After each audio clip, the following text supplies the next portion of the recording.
Good morning children. చూద్దాం ఈ లెక్క ఏ విధంగా చేయాలనేది. x యొక్క విలువ క్రింది వాటిలో దేనికి సరి అయినది? రౌండ్ బ్రాకెట్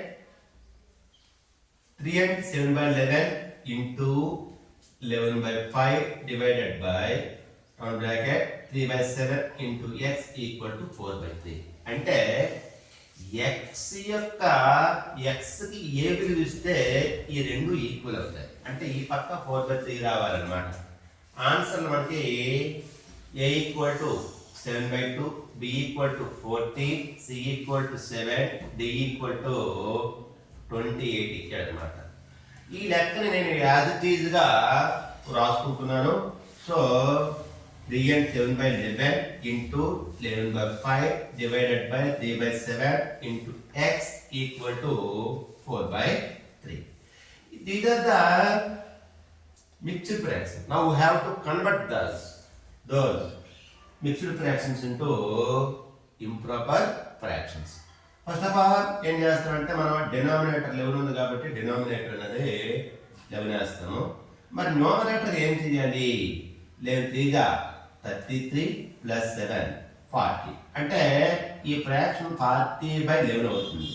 ఇంటూ ఉంది కనుక ఇంటూ 11/5 అనేది యాజిటీజ్గా చేస్తాం.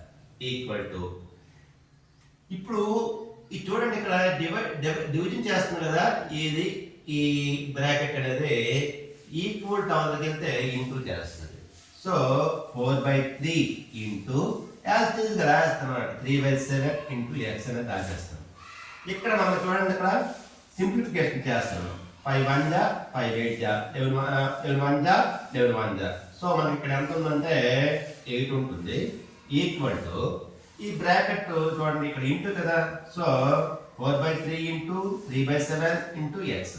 3 1 ఇది ఇప్పుడు ఏమవుతుందంటే 8 ఈక్వల్ టు 4/7 ఇంటూ ఎక్స్ మిగులుతుంది.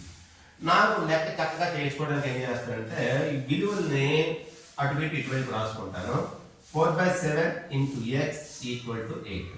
ఇక్కడ ఈ 4/7 అనేది ఇంటూ చేస్తుంది, అది మల్టిపుల్ చేస్తుంది. ఈక్వల్ టు అవతలకి తీసుకెళ్తే డివిజన్ చేస్తుంది. ఇక్కడ మనకి ఏముంటుందంటే ఎక్స్ ఈక్వల్ టు 8/సేమ్ 4/7 చేసుకోవాలి.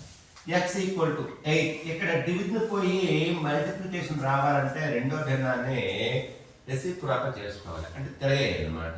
సో 8 into 7/4 అవుతుంది. అప్పుడు 4 1 4 2 అవుతుంది. 2 7 14. అంటే ఎక్స్ బదులు 14 వేస్తే ఈ పక్క కూడా మనకి 4/3 వస్తుంది, ఆ పక్క కూడా 4/3 వస్తుంది. కాబట్టి ఆన్సర్ ఈస్ బి.